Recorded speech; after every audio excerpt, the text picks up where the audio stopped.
Ça me stresse. Hello et bienvenue dans Geek & Turn, la nouvelle émission de la chaîne Dankel, voilà. Et donc du coup, je suis avec la demoiselle. Salut tout le monde. Et du coup, ça va être un petit peu son émission, hein, dans ce format. On va essayer de la transformer en une vraie geekette, hein, lui faire regarder des mangas, des machins, etc. On va essayer. Ouais, on va essayer. Et surtout, elle va servir de cobaye pour mes diverses expérimentations. Et du coup, comme je l'ai déjà expliqué dans la vidéo précédente de l'atelier Dankel, que vous pouvez trouver juste là, on va tester les exemples de Kamen, du coup. Hein, J'ai hâte. Du coup, on va tester ça aujourd'hui. Donc là, il y a différents dombrés que j'ai fait sécher, hein. Donc il y a la version roulée à la main et la version coupée, on va dire la version dominicaine.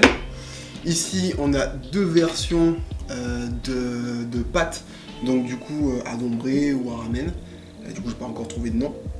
Et là on a des légumes, bon, voilà, comme c'est basé sur un dombré de légumes, donc, voilà. Et là des œufs, voilà, qu'on n'avait pas de saucisses végé ou quoi, je suis végé, voilà. Bref, donc on va tester tout ça. Le but c'est de le faire soi-même. Et pendant les 10 minutes, parce que c'est à peu près ce qu'il faut entre 8 et 10 minutes de cuisson. Pendant les 8-10 minutes de cuisson, on va discuter un petit peu d'un sujet qui est en rapport avec la food justement. On va discuter un petit peu des émissions food et de leur impact sur notre façon de manger. Voilà. D'accord. Je vais chercher des petites cuillères pour quand même que tu puisses goûter, que tu vois un petit peu à ton goût, lequel tu préfères et quelle quantité. On va voir si ça va m'arracher la bouche comme la dernière fois. Je n'espère pas. J'arrive. En tout cas, ça a l'air bien bon tout ça. Je ne sais pas ce qui m'a concocté, mais j'ai hâte de goûter. Voilà. Hop, petite cuillère. Donc là, je goûte. Ouais, tu peux ouvrir, tu goûtes, donc tu prends ta cuillère, tu goûtes pour voir celui qui te plaît le plus. Déjà, ça sent super bon. Bon, t'es sûr que ça arrache pas? Goûte. J'en prends un tout petit peu, hein. Ouais, prends un tout petit peu.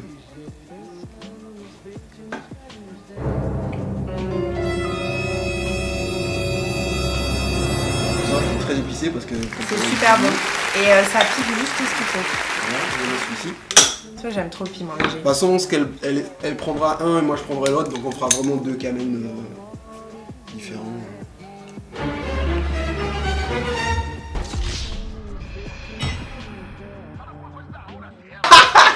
Ah oui, j'allais te dire, t'es sûr de prendre... Ah ouais, non, je prends le premier. Je prends le premier, ok. Donc c'est très très simple. Il est très bon, hein, mais il pique trop pour moi. Tu mets le Kamen, Ouais. ok. Ensuite tu Combien mets, de proportions à peu près? faut mettre au moins... Une ouais, bonne cuillère à soupe? Plutôt 2-3 cuillères. D'accord. Ensuite tu choisis donc le dombré traditionnel ou le dombré on va dire dominicain. Traditionnel. Traditionnel. Comme ça? Ouais, vas-y, comme ça. 2 bonnes cuillères. Ouais, vas-y. De toute façon, au pire, tu pourras toujours en rajouter parce que... Ouais, c'est trop bon. Petit sous-boc. Nickel. Et ensuite? Tu mets... tu choisis, qu'est-ce que tu veux? Ceux-là. Traditionnel, ok. Oui. Tu ouvres. Et pareil, alors Ouais, t'évites de mettre regardez. les mains. C'est trop chaud. Voilà, tu utilises la cuillère parce qu'il faut éviter de les contaminer ceux qui vont rester. Ouais. Donc, c'est séché mais à la zone un peu. Il va falloir un meilleur séchage, j'achèterai une machine à séchoir. Tu me dis stop, hein. Non, c'est pas toi, c'est juste toi ce que tu as envie de manger. Moi je vais utiliser ceux-là. En fait, tout ce que t'as pas utilisé, je vais les utiliser. Mais je pense que là j'en ai pas mal parce qu'après ça va gonfler. Un petit peu, ouais. Bon allez, je suis gourmande. Voilà. Ok. Ensuite tu mets les légumes, donc moi je vais en profiter pour faire pareil pour mon Kamen.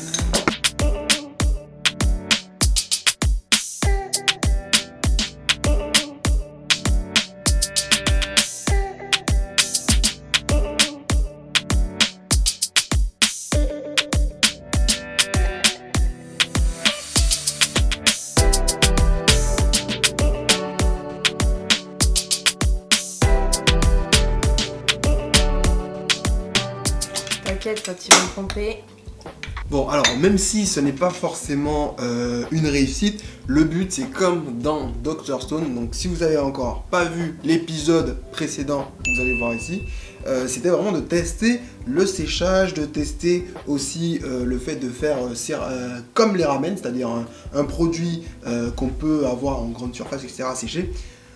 Donc voilà, mais on va parler d'autre chose que les grandes surfaces, on va parler de phénomènes qui se passent depuis un petit moment. Alors c'est un phénomène qui remonte plutôt à l'après-guerre, mais qui a pris beaucoup d'ampleur. On va parler de la culture de la nourriture, donc ce qu'on appelle la food culture, notamment dans tout ce qui est street food, tout ce qui est émission télé sur la food, parce qu'il y en a énormément. Une que tu adores particulièrement, qui est Top Chef. Oui. Qu'on regarde assez souvent. Et du coup, moi j'ai une grosse réflexion par rapport à ce qu'on pourrait appeler de mix culturel. On voit vachement, si on regarde bien les tops qu'on va appeler la street food, tout ça, ça va être le burger, ça va être le boboon. L'époque bowl. Voilà, l'époque bowl, ce genre de truc. L'époque bowl qui vient d'Hawaï, les ramen qui viennent du Japon. Tout ce qui va être vietnamien, très présent. Très présent. Et tout ça qui change un peu des nems qu'on avait plutôt dans les années 2000. Vietnamien et je dirais même plus asiatique que vietnamien. Il y a vraiment un peu de partout parce que les différents plats viennent de différents endroits en Asie. Donc on a une très forte présence des plats asiatiques. Et voilà. Et du coup, par exemple, avec les émissions comme Chef Table, etc., on a cette espèce de mix. Les chefs vont un peu voir dans d'autres pays, dans d'autres trucs. On a l'arrivée de produits comme le poivre de Szechuan, le thé chai, le thé matcha notamment. Ça, c'est des trucs qui vraiment viennent d'Asie et qui sont rapportés en Europe. Et du coup, il y a un mix assez énorme de tout. J'ai le burger qui est plutôt un truc américain mais qui vient d'Allemagne, tu vois. Ça aussi c'est un truc qui même en mode ils ont fait des versions gastro quoi. Genre les burgers qui sont des trucs de street food. Donc il y a en même temps de l'interculturel et en même temps on voit qu'il y a ça communique entre on va appeler la street food, la food brasserie et la gastronomie, tu vois. Du coup la première question c'est qu'est-ce que tu penses de cette espèce d'aller-retour qu'il y a entre du coup les plats street food et les plats gastro? Alors moi je suis pas forcément d'accord avec toi déjà parce que je dirais pas que c'est encore arrivé au niveau du gastro. On a les kebabs gastro quand même. Ben ça je savais pas. De ma culture culinaire à moi et de ce que je connais, et de ce que je fais et de ce que je peux voir, je dirais pas que c'est arrivé encore au gastro. Il y a des choses dans le gastro, par contre je trouve qu'il y a des aliments qui reviennent, des aliments oubliés ou alors qui avaient toujours été connotés négativement, qui commencent à être utilisés, mais j'irais pas jusqu'à dire que la street food atteint le niveau gastro pour moi. Aujourd'hui, elle atteint par contre un niveau bistronomique. Parce qu'aujourd'hui, c'est devenu une tendance, c'est devenu même une généralité, le concept du bistrot-gastro. Pour moi, gastro, mais après c'est peut-être de la manière dont je le vois, gastro c'est vraiment quand on parle de grandes maisons, de grands restaurants étoilés, de restaurants par exemple au guide Michelin, ceux qui visent une certaine excellence, c'est ça pour moi le gastro. Là où je trouve qu'on a donné une plus-value à la street food, c'est quand je vois comment elle est traitée dans les concepts de restaurants entre le bistrot et la gastro. Les restaurants bistronomiques qui justement veulent donner leur lettre de noblesse. Ouais, mais ça veut dire qu'au final, le bistrot, il revient, il monte dans le gastro. Ouais. Sachant quand le street food monte dans le bistrot, donc finalement. Oui, c'est sûr, mais en fait, après, ça, je pense que c'est une question de point de vue et de comment on considère le gastro aujourd'hui. Je pense que ça reste personnel. De voir ça, cette évolution, même de voir même des restos qui sont entièrement ouverts sur le concept du burger, qui en ont fait un élément phare, ça a été vraiment. Pour moi une révolution et je trouve ça super intéressant parce qu'en fait je pense qu'aujourd'hui ça répond à un réel besoin qui est qu'on a envie de choses simples, on a envie de revenir à des recettes simples avec des goûts tranchés, avec des goûts francs, avec des éléments qu'on peut reconnaître. Il y a aussi ce côté vachement didactique dans la street food. C'est des choses souvent qu'on peut manger à la main ou qu'on va devoir mélanger, par exemple si je pense au pokeball. Donc ouais, c'est vachement ludique, c'est comme le burger, voilà, c'est quelque chose qu'on aime manger à la main, on aime taper dedans, croquer dedans. Et c'est des choses voilà, qui ramènent un peu au toucher, au sens. Je trouve ça super intéressant que ça soit des recettes aujourd'hui qu'on puisse déguster autre part que dans la rue, que dans des fast-foods, et que ça sorte un peu de cet univers-là en fait, et que du coup ça puisse accéder à une nouvelle image. Elle mérite en fait, et que ça sorte de cette vision un peu négative qu'on avait. Ah oui, parce qu'il y a aussi quelque chose de super important, ça me fait penser à ça, c'est qu'aujourd'hui on sait qu'en fonction de comment on cuisine, la qualité des produits qu'on met dedans, la conception de la recette, street food n'est pas égal à junk food en fait. Parce que c'est vrai que je trouve que trop longtemps en fait on a considéré ça comme de la malbouffe.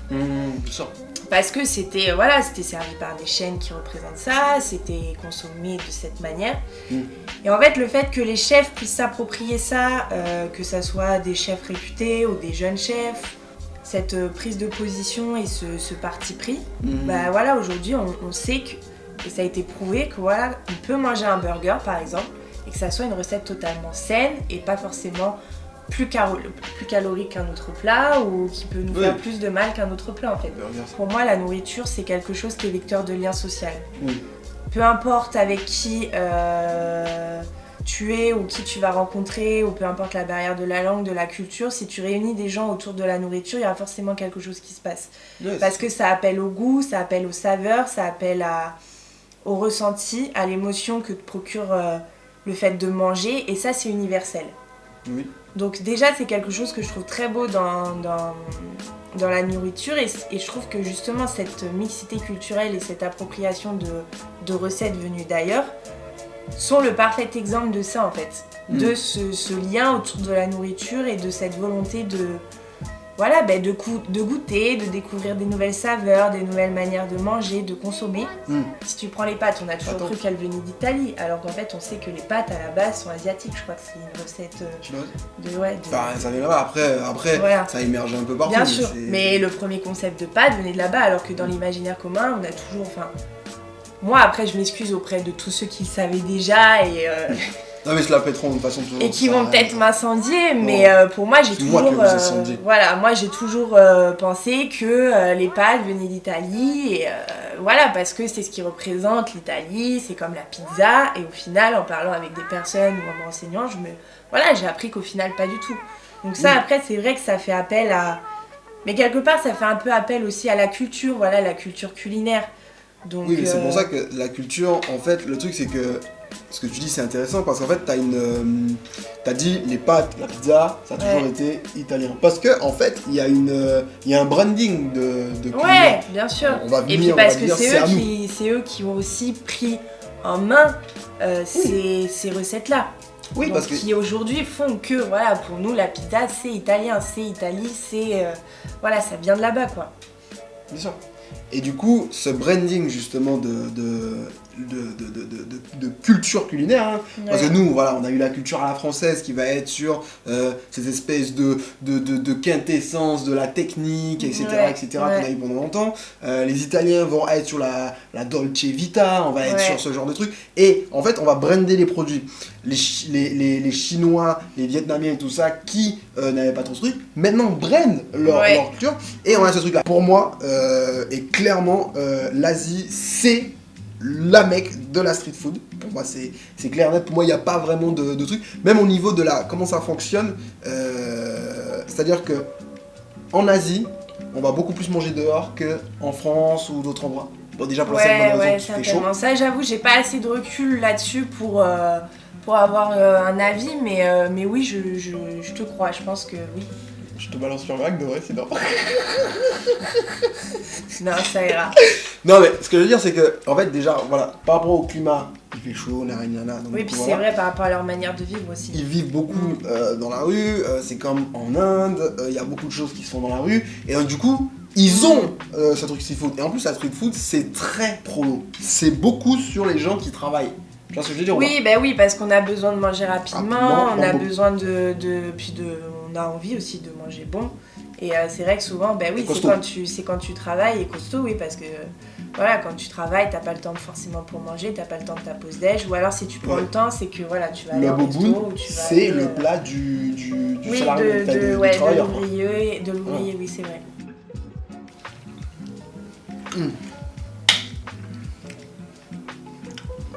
C'est bon, hein. Je suis trop fier de moi. Je suis trop fier de moi. Le tien est bon, même s'il arrache. Mais le tien est bon.